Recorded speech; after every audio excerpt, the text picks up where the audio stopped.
This is our astronomy unit. Specifically, we're talking about the solar system, and this lesson is on the inner planets. So looking at the inner planets, also known as the terrestrial planets, we start with Mercury. It is the closest planet to the Sun. Mercury has no atmosphere. Moving away, we go to Venus. One of the characteristics of Venus is that Venus has a very thick atmosphere and a runaway greenhouse effect. Earth is the third planet from the Sun. It has life found on it, also an abundance of liquid water.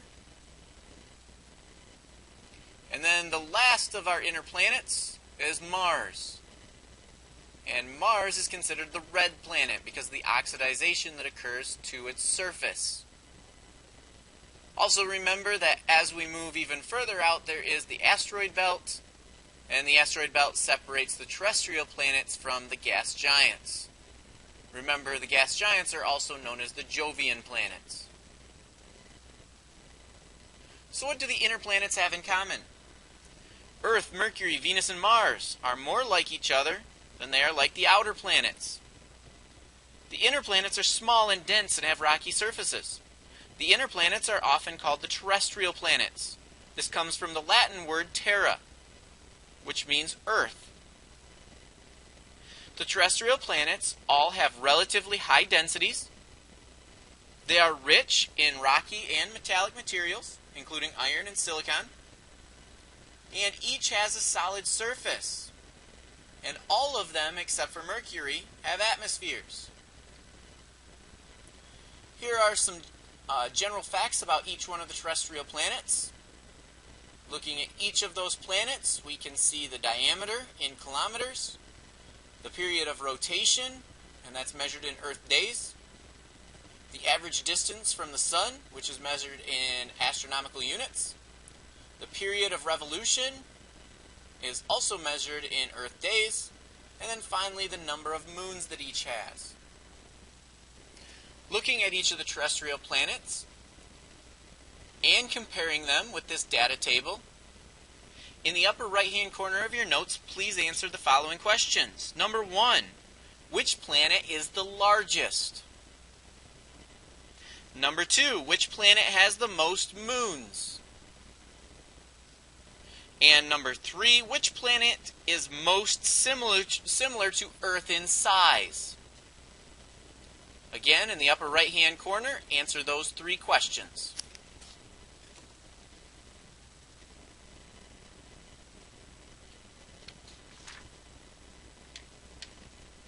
Though the 4 inner planets may have many features that are in common, they differ in size and composition as well as distance from the Sun.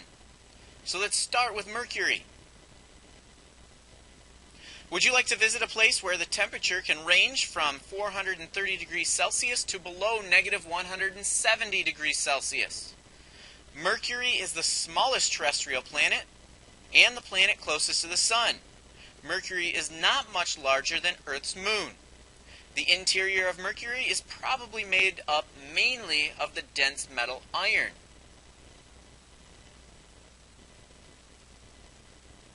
On Mercury's surface, as we can see by this picture, it has flat plains and craters. Most of these craters formed early in the history of the solar system.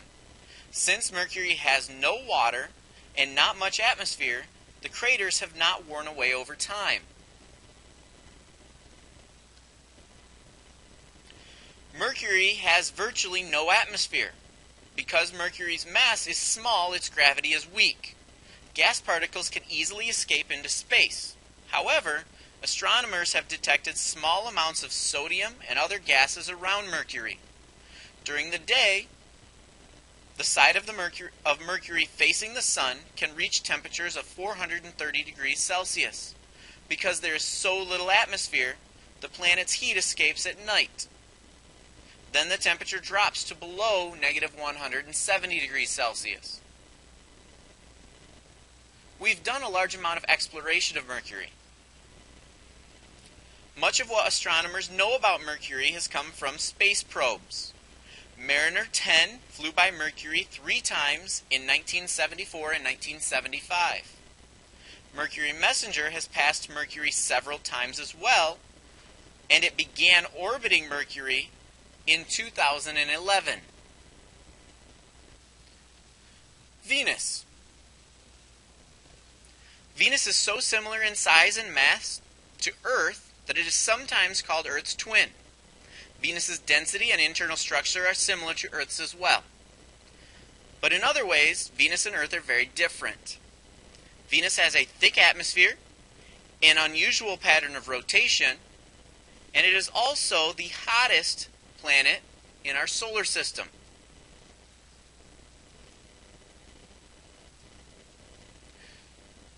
This picture was taken by radar from some of the space probes that passed Venus. Radar is able to penetrate Venus's thick clouds and reveal the surface. The blue regions are flat plains covered by lava flows. Venus's atmosphere is so thick that it is always cloudy. Astronomers can see only a smooth cloud cover over Venus. The thick clouds are made mostly of droplets of sulfuric acid.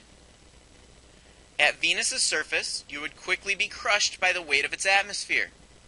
The pressure of Venus's atmosphere is 90 times greater than the pressure of Earth's atmosphere. You couldn't breathe on Venus because the atmosphere is mostly made of carbon dioxide.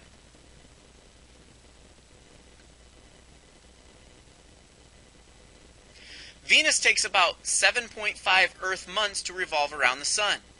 It takes about 8 months for Venus to rotate once on its axis.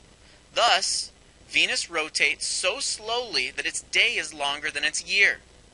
Oddly, Venus rotates from east to west, which is the opposite direction from most other planets and moons. Astronomers hypothesize that this unusual rotation was caused by a very large object that struck Venus a very long time ago. Such a collision could have caused the planet to change its direction of rotation. Another hypothesis is that Venus's thick atmosphere could have somehow altered the rotation.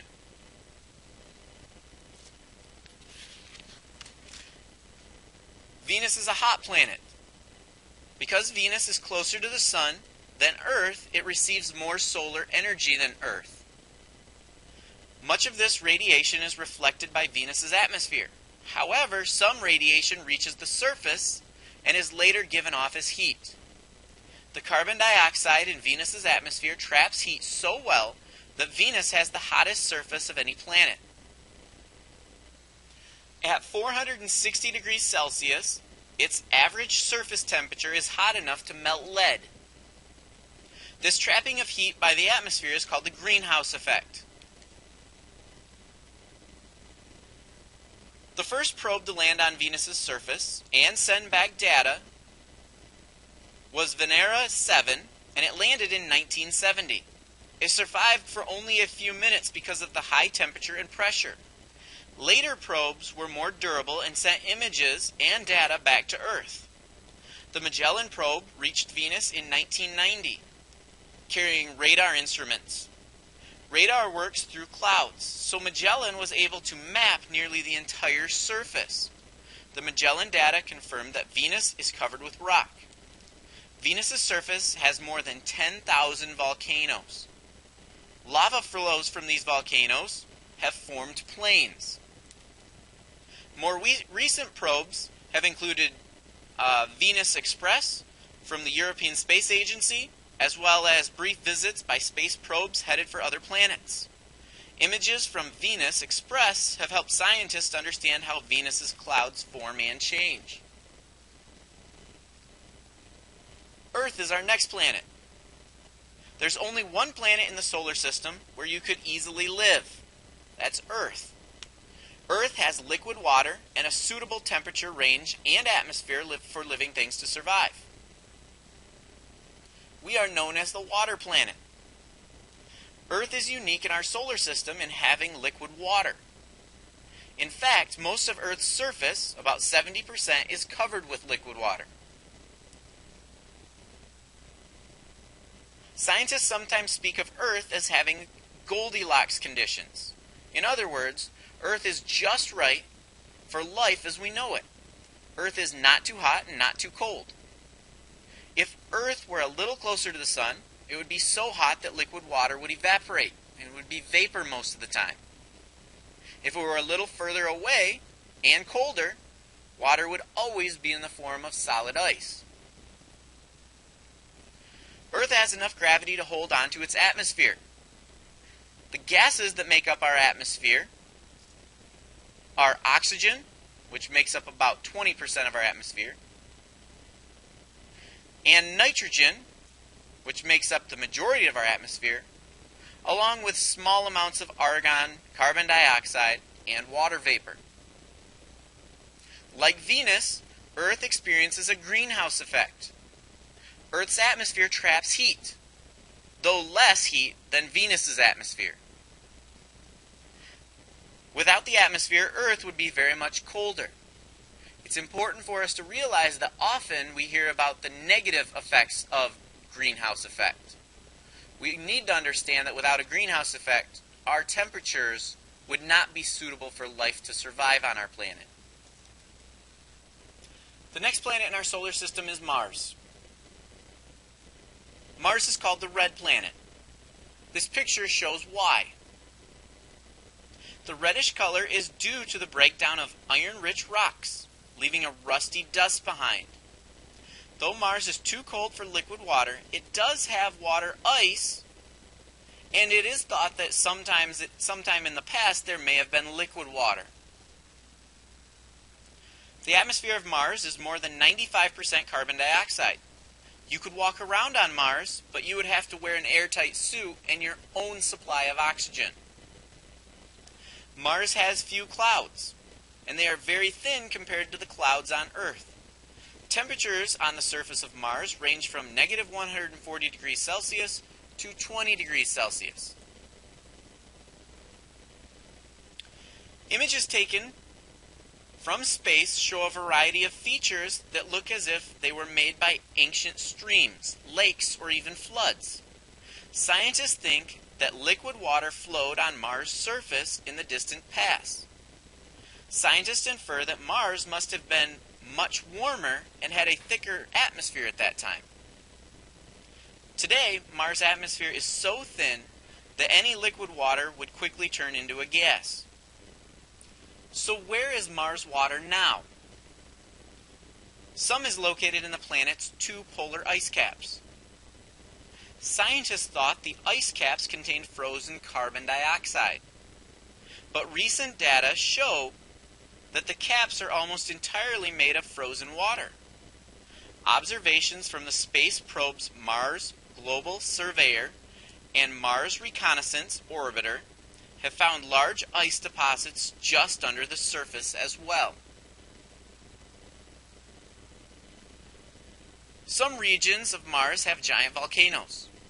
There are signs that lava flowed from the volcanoes in the past, but the volcanoes are rarely active today.